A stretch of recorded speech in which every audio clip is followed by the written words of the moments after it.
Beleza, estamos ao vivo aí, mais uma live aqui no canal. Sejam todos muito bem-vindos ao canal. Se você não é inscrito, já vai ali, já clica no se inscrever, porque aqui sempre vai o Altair aqui com você, conteúdo de extrema qualidade sobre fundos imobiliários e construção de renda passiva com fundos imobiliários. Então eu sei aqui que a maioria do pessoal que me segue, né, eu tenho dois grandes públicos aqui.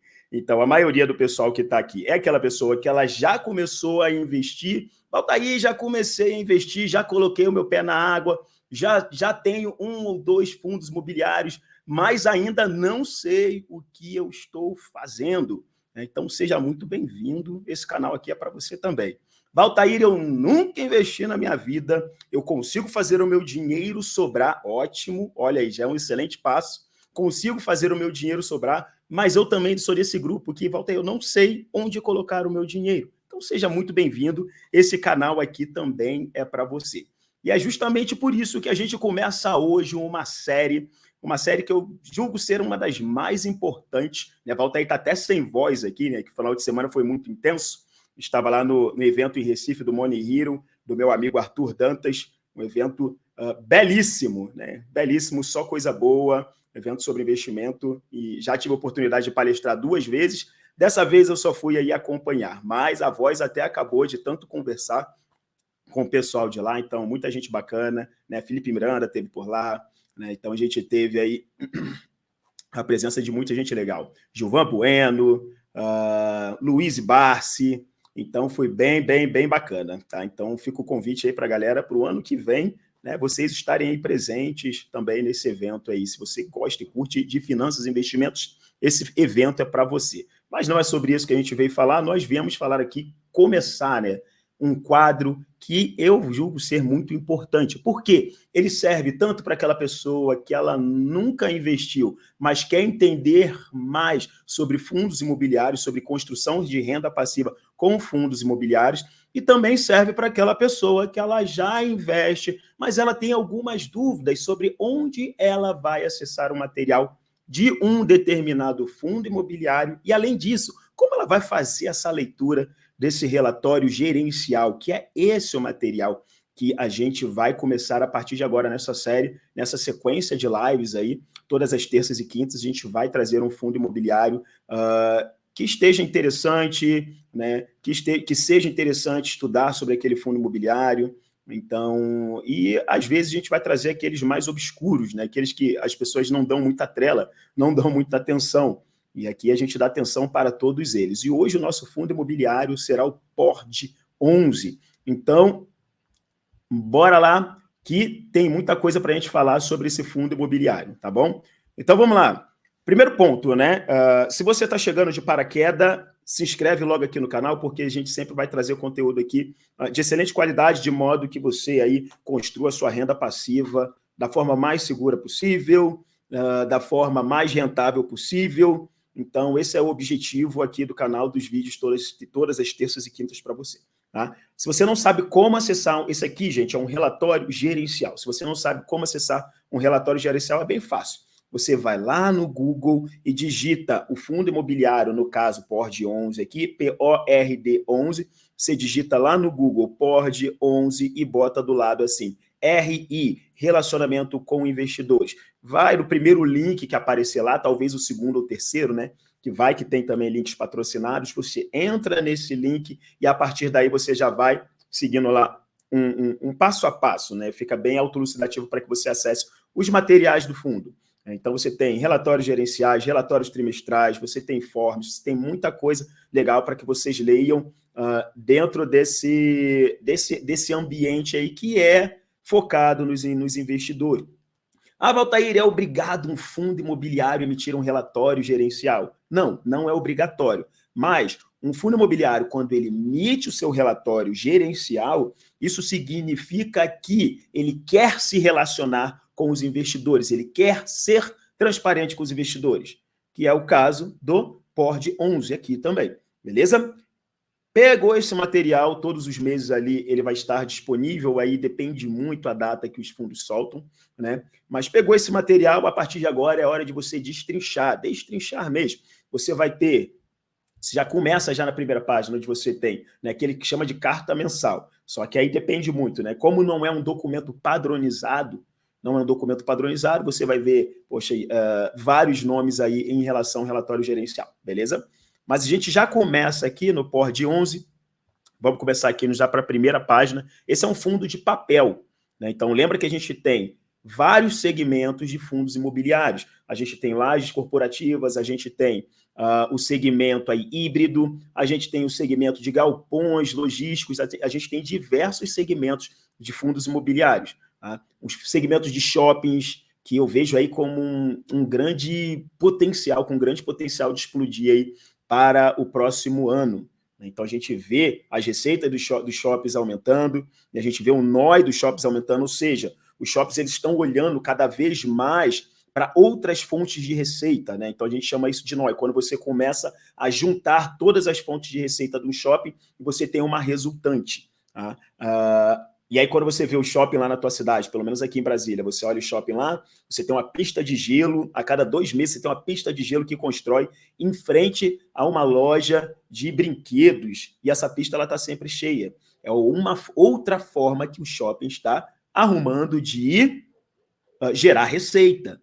Então, quando você olha, né, para aquela praça central onde você tem a semana do café em um shopping, é outra forma que aquele shopping ele está construindo receita. E quando o shopping ele começa a fazer isso, né, ele conecta diretamente com aquilo que a gente mais quer, aumentar os nossos dividendos, porque ele aumenta a renda, ele aumenta as suas receitas, né, pelos espaços que já estão ali e, consequentemente, aí, a distribuição de dividendos aí ela também aumenta, tá? Então, gravem isso. Shopping não gera renda só por meio de aluguel de lojas. Existem N formas do shopping gerar receita. Então, quando você vai no shopping, né, fica bem esperto com isso. Fala, poxa, olha, eu tenho esse shopping aqui na carteira, né? Eu vou aqui em Brasília, poxa, esse shopping aqui está dentro daquele fundo imobiliário que eu tenho. Então, quanto mais receita ele gerar, mais dinheiro para o nosso bolso. Então, vamos ficar espertos aí. Mas não é esse o coração da nossa aula. O nosso objetivo aqui é trazer que existem vários segmentos para você construir a sua carteira de renda passiva de modo diversificado. Para que você tenha uma carteira segura, você vai precisar investir em vários segmentos. E aqui eu trago o segmento de papel, que é um dos segmentos que mais distribuem dividendos na atualidade. Valtair, por que é um dos segmentos que mais distribuem dividendos na atualidade? Porque os fundos de papel têm altas taxas de juros aqui no Brasil. Não, mas a inflação está baixa, já pegamos aí inflação já subindo a partir desse mês, já está batendo aí, já passou da casa dos 5,19. A gente tem altas taxas de juros, que aqui a gente fala de IPCA, o IPCA está elevado, índice de preço ao consumidor amplo, a inflação ela está elevada, também IPCA, a gente fala da inflação, altas taxas de juros Selic alta, alta taxa de juros alto e, consequentemente, aí, a distribuição dos fundos de papel, né, que é aqueles que compram dívidas, ela também se torna elevada. Mas a gente tem que sempre estar observando alguns pontos dentro dos fundos imobiliários de papel, que a gente vai conversar um pouquinho aqui agora. Por quê? Porque o PORD 11, o nosso fundo do povão, ele é um fundo imobiliário de papel, beleza? Então, seguimos aqui, eu destaquei alguns pontos interessantes, né? Primeiro aqui, a folha de rosto, a estratégia do fundo, que é basicamente, ela tem como benchmark, não é o CDI, tá? É o IMAB11, então é um benchmark, né? É como se fosse o que está confrontando ela, contra quem ela está lutando, contra quem ela quer render mais. Quando você vai para alguns fundos que são majoritariamente aí posicionados em CDI, o benchmark é um CDI. Né? Quando você vai para outros fundos que são posicionados aí majoritariamente em IPCA e IPCA, o benchmark, né, o marcador, o índice que eles querem superar é o IPCA. Nesse caso aqui é o IMAB11, é o IMAB, tá? Que é uma conjugação aí também dos dois segmentos. Carteira dele de recebíveis de risco levemente baixo. Isso aqui já é interessante, tá? Porque quando você olha para o PORD 11, quando você vai pesquisar sobre ele, o que a grande maioria fala, né, o que denominam, né, a qualificação do POR de 11 é um fundo high yield, ou seja, um fundo mais arriscado. Mas quando você vai se debruçar, justamente por isso o título desse episódio, né, não podcast, né, o título dessa live aqui é justamente isso, oportunidade disfarçada.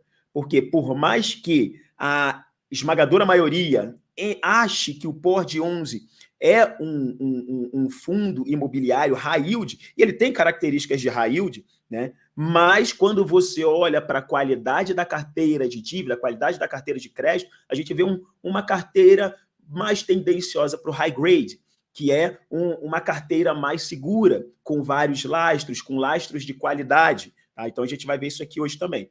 Então, vamos dar continuidade aqui também.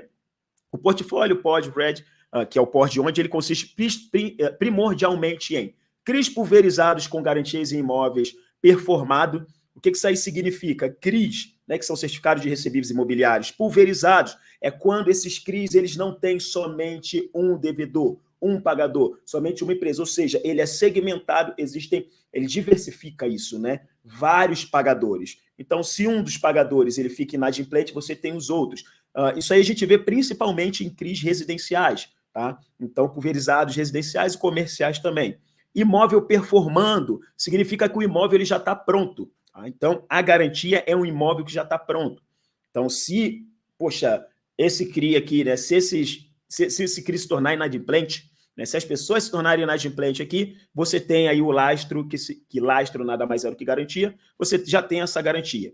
Além disso, ele diversifica também CRIs corporativos com alienação fiduciária. Alienação fiduciária significa que o imóvel que ele dá de garantia, né, se ele se tornar inadimplente, existem algumas regras, aquele imóvel ele vai fazer parte, ele vai servir como garantia, alienação fiduciária de imóvel performado, isso aqui a gente já falou, cessão de recebíveis, além de CRIs lastreados em cessão de renda, de aluguel, também aqui tem como estratégia satélite, CRIs pulverizados em residencial e comercial. Tá bom? Vamos dar continuidade aqui. É um CRI com número de cotistas que vem crescendo, né? Então já estão descobrindo aqui bastante esse fundo. Patrimônio líquido ainda ali um pouco baixo, né? 363 milhões, não está ali, não está nem ruim nem bom. Né? Taxa de administração dentro da ideia, a gente vê aí fundos de papel com taxas muito maiores do que essa, apesar de ter uma taxa de performance, mas está bem na ideia. Valor patrimonial por cota está 97,56. Então, lembra, valor patrimonial é se eu vender todos os ativos do fundo e dividir pelo número de cotas, eu fico com R$ 97,00. Mas quando a gente vai, vamos ver quanto é que está a cota hoje. Cota hoje. Aqui, esse valor de mercado, a gente está falando aqui do relatório gerencial de setembro. Né? Lembrando que a gente agora está em outubro, em novembro, então daqui a pouco já deve sair o relatório gerencial de outubro, mas a cotação dele hoje é 89,79. Dando segmento aí, agora vamos começar aqui, né? Alguns comentários do gestor. Então, o fundo ele distribuiu R$1, né, em setembro por cota, né, que deu ali um yield, né, em torno de 0,9, mas a gente já teve aqui a comunicação que esse mês, ou seja, o rendimento do mês de novembro, do mês de outubro, que caiu em novembro, no dia 11 de novembro, foi de R$1,03 por cota, que dá um yield médio mensal, aí de 1,14%. E quando joga isso para o anual, o dividend yield dele ele já não está mais na casa dos 13,23%, mas sim agora 13,55%. Então, distribui bons dividendos aí também.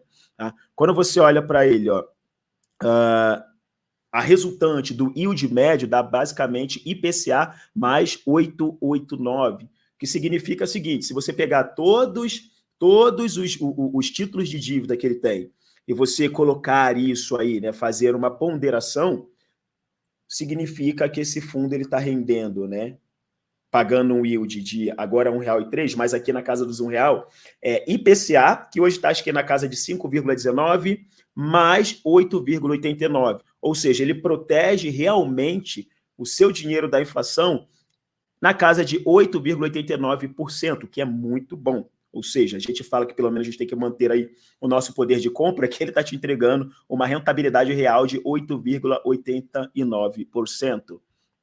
Dando continuidade, agora a gente entra aqui no ponto interessante. Todos os relatórios gerenciais, até estimulo vocês a sempre estarem procurando e lendo, os relatórios gerenciais, eles sempre trazem um panorama macro, que não necessariamente serve somente para o mercado de fundos imobiliários, mas para o mercado econômico como um todo. Então, quando você pega um relatório gerencial, você tem uma parte, né, uma parte que ele fala sobre a macroeconomia. E isso é interessante por quê? Porque para quem quer, né, quem quer se desenvolver como investidor, você tem que entender o cenário que você está para que você tome melhores decisões. Você entende o cenário que você está para que você tome melhores decisões. E nesse caso aqui, a gente está falando, né, o panorama macro desse fundo do.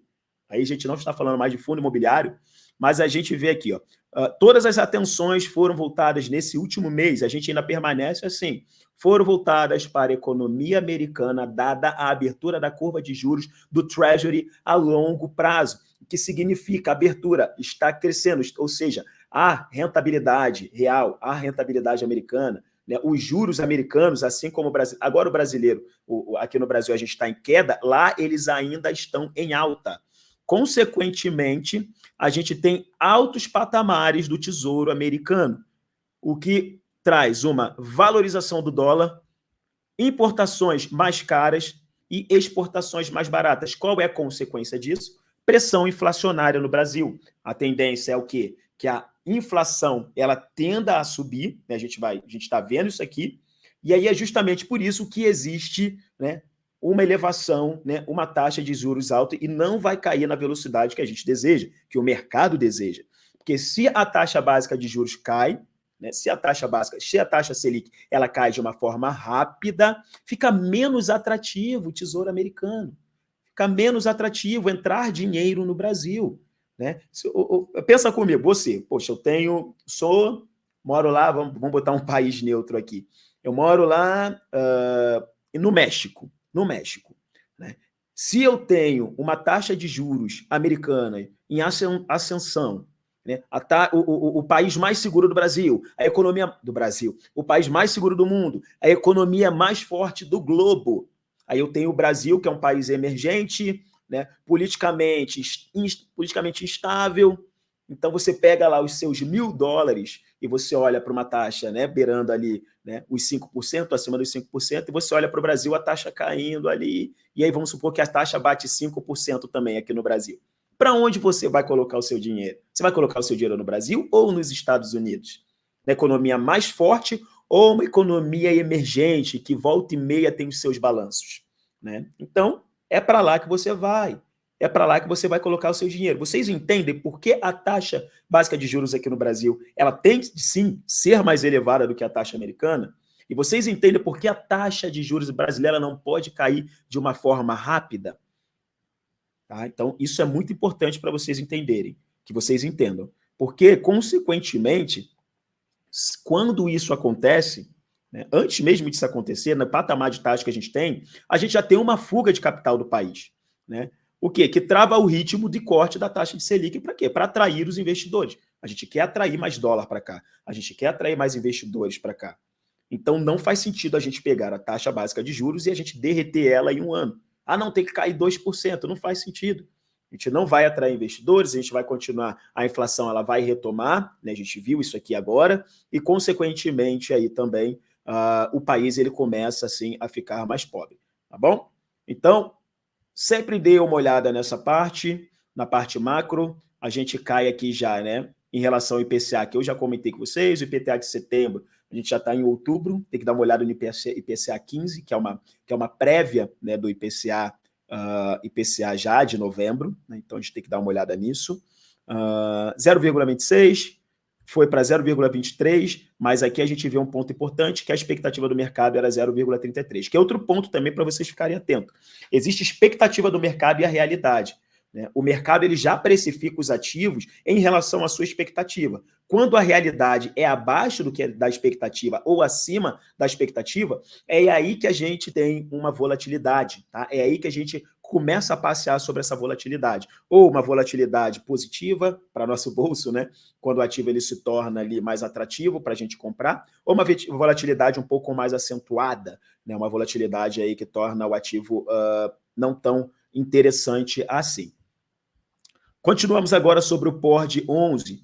Né? Então, o fundo imobiliário, ele é um fundo imobiliário de papel, como eu falei aqui para vocês. Lembrando, trazendo, né, os dados desse fundo. O que um fundo de papel faz? Ele compra e vende CRIs, certificados recebíveis imobiliários.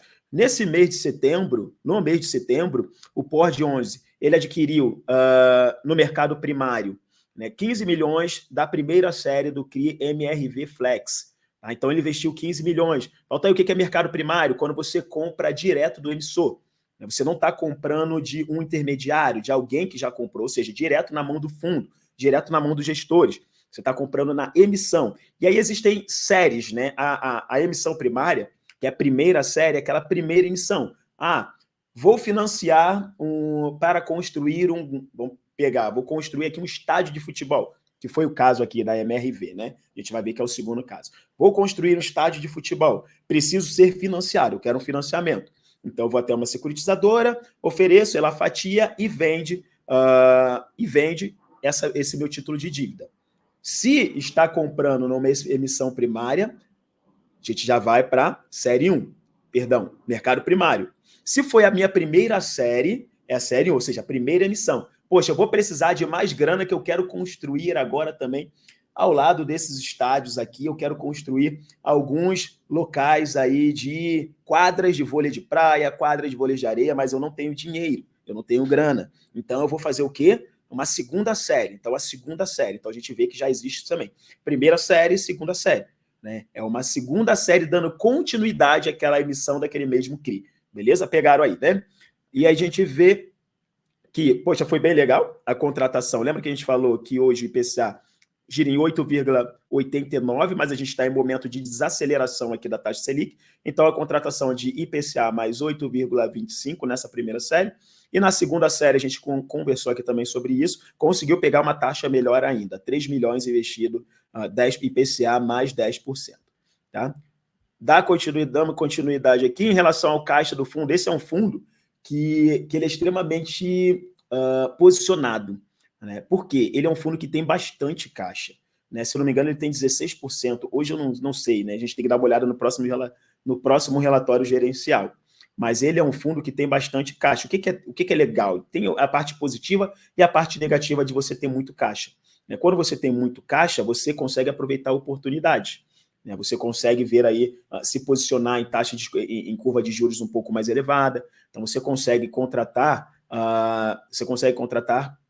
títulos de dívida que estejam pagando bem. Mas, consequentemente, também você está com esse dinheiro aí rendendo menos do que eles poderiam estar rendendo. Né? Então, isso é importante também. Mas cada um tem sua estratégia. Aqui existe a estratégia de fundo, ele até comenta aqui no final desse relatório que ele já tem aí uma estrutura de direcionar essa posição de caixa dele, mas é importante que a gente fique sempre esperto, né, para que isso aí também não aumente demais, senão a gente começa o quê? A perder dinheiro aí, perder rentabilidade, perder oportunidades também no mercado. Vamos continuar dando continuidade. Histórico de distribuição dele, você vê que ele nunca distribui. Aqui a gente vai para o histórico de distribuição anual, desde 2013 até 2022, a menor distribuição dele anual foi de R$ 8,28, que foi lá em 2019. Quando a gente vê atualmente uma crescente. Quanto ele distribuiu já esse ano? Deixa eu ver se eu consigo pegar aqui. Não consigo pegar aqui para vocês. Não consigo. Tá, mas enfim, esse ano a gente já tem aí, mas a gente consegue fazer um cálculo aqui, mais ou menos, R$ 1,10, que 2,90, 3,80, 4,80, 4,90 e 2, 4,97, 5,97, 6,97, 7, 8,2, né? Já passamos para 8,2 aqui, R$ 9,00, R$ 9,00, R$ 10,00, 11,3. Só esse ano ele já distribuiu aqui R$ 12,03. A gente já teve uma nova distribuição aqui, R$ 12,03. A gente junta mais R$ 1,03, já distribuiu R$ 13,06 de dividendos.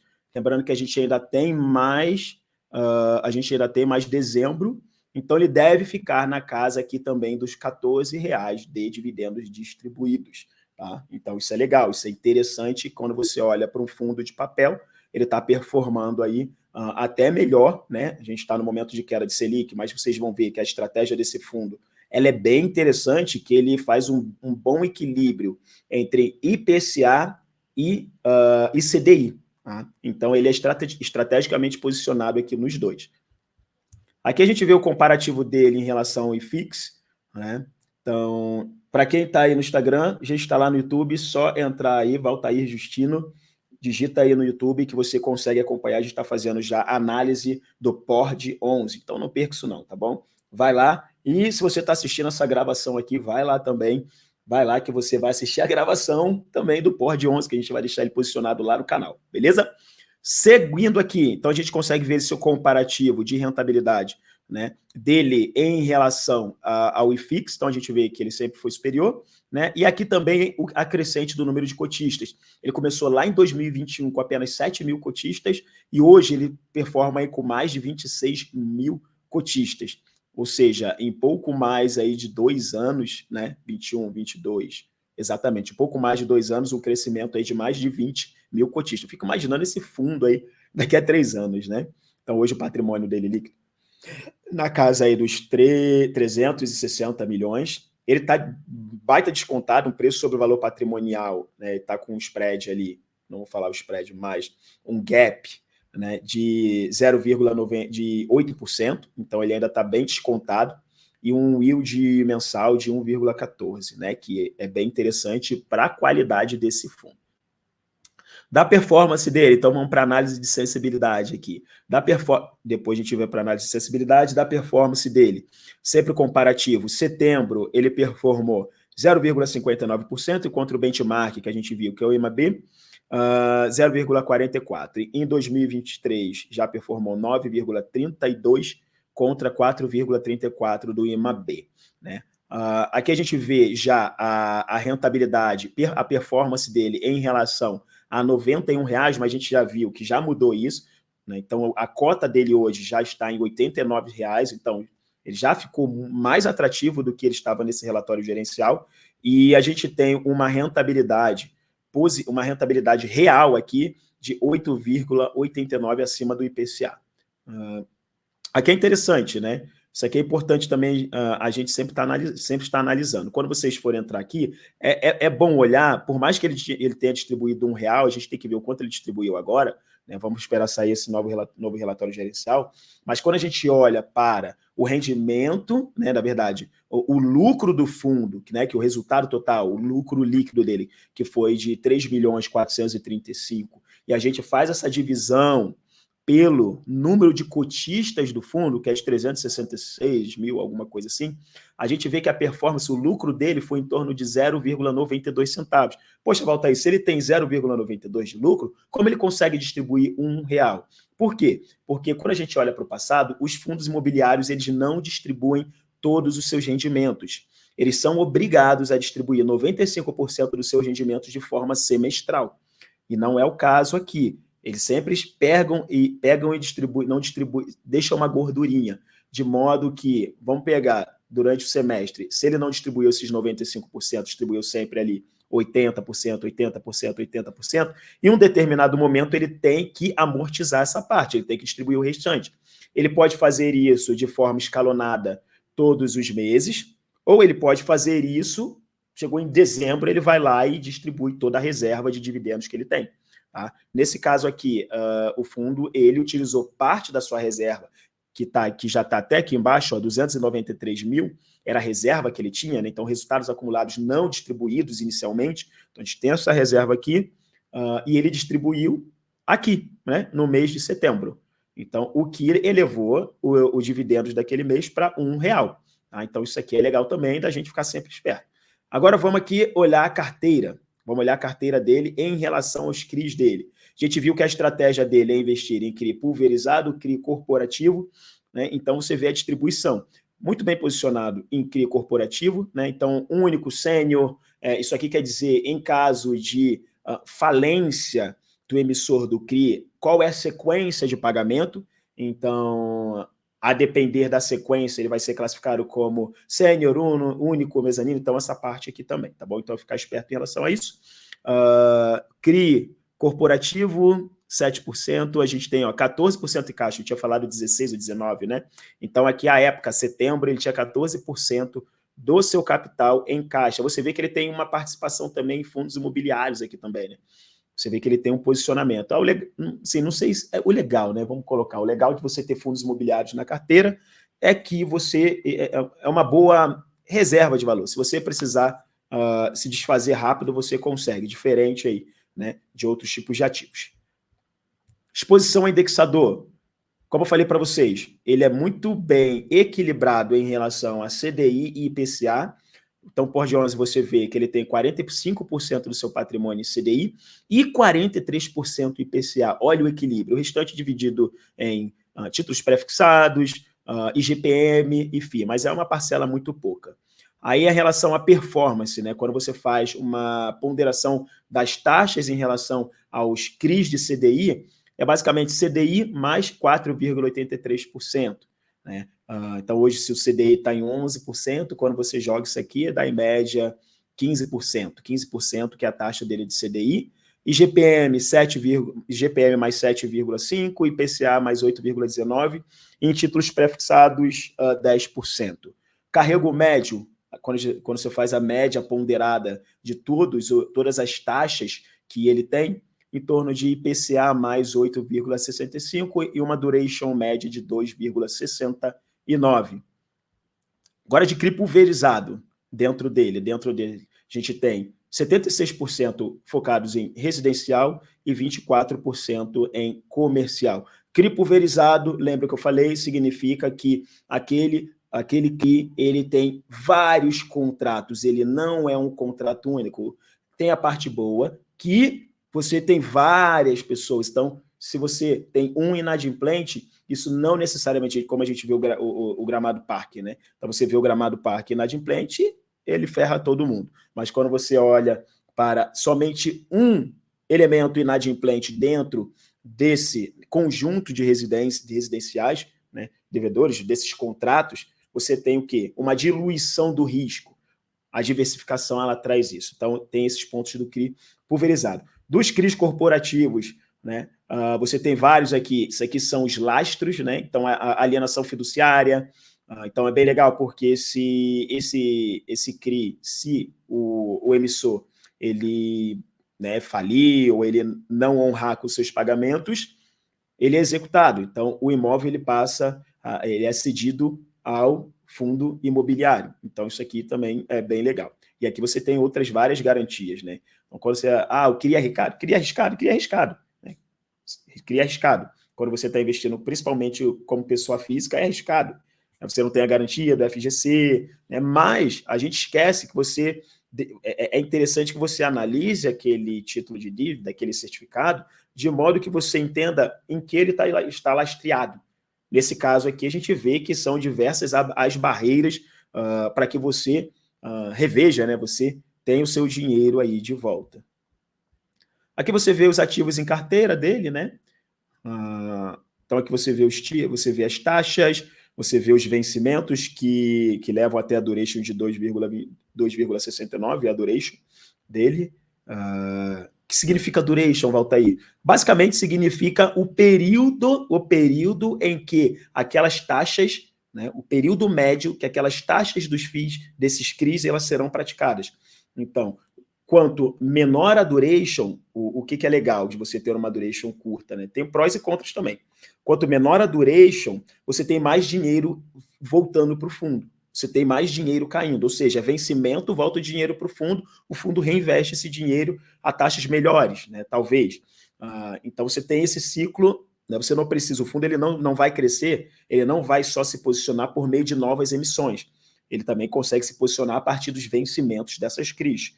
Então isso é bem legal. Duration curta. Uma duration curta também, ela tem os seus contras, é que dependendo do momento, né, o CRI ele pode começar a gerar caixa, né? Os vencimentos eles vão se transformando em caixa, você não ter boas oportunidades para fazer o reinvestimento daquela grana. Hoje a taxa Selic está em 11%, né? 12%. Você vai olhar, se minha duration de 2,69, daqui a 3 anos, aí eu vejo uma Selic de 9%. Beleza, eu aproveitei esses três anos. Mas e a partir desses 3 anos eu vou ter que reduzir a minha taxa aí para esses patamares. E aí a gente entra também nesse ponto em relação a Duration. O que é interessante que vocês percebam aqui também é que, por mais que a taxa Selic esteja caindo, mas a taxa Selic vai cair e, poxa, os CRIs eles vão derreter. Não, não necessariamente, porque a gente vê que os contratos eles não são tão curtos assim quanto a maioria pensa. A gente vê contratos bem longos aí também de alguns FIIs que vão proteger também os rendimentos aí e também desses FIIs, beleza? Dando continuidade aqui, já entrando para a fase final aqui dessa nossa análise de relatório gerencial, a gente entra para os ativos em carteira do POR 11. Né? Então, a gente tem diversos ativos aqui com excelentes posições, né, com excelentes lastros. Deem uma olhada nisso aqui também, e a gente entra aqui, né, toda essa parte aqui, e aqui no final a gente tem uma estratégia mais core. Né? A gente não vai entrar aqui nessa estratégia core do fundo. Acho que basicamente é isso. Né? Então, hoje a gente viu aí que esse é um fundo que a gente tem que manter ele sempre um alerta positivo em relação a ele. É um fundo que ele é bem redondinho, né? Vocês viram que é um fundo bem redondinho, um fundo que vejo aí que vai trazer muitas coisas boas aí para frente, né? Um potencial bem interessante, com uma estratégia bem posicionada, mesclando IPCA e CDI. Então, se o IPCA sobe, o fundo está bem posicionado. Se o CDI ele vem numa resultante, né, não tão agressiva de queda, o fundo está bem posicionado. E você vê uma duration aí que dá massa de manobra para a gestão. Beleza? Da nossa live é isso. Se chegou aqui até o final, quer dizer que você gostou bastante disso aqui. Se você está no Instagram, vai lá no YouTube, se inscreve no canal, porque aqui agora a gente começou esse quadro que não vai acabar. Beleza? Fechamos então a nossa live. Um abraço para vocês. Tudo de bom e a gente se vê aí no nosso próximo encontro.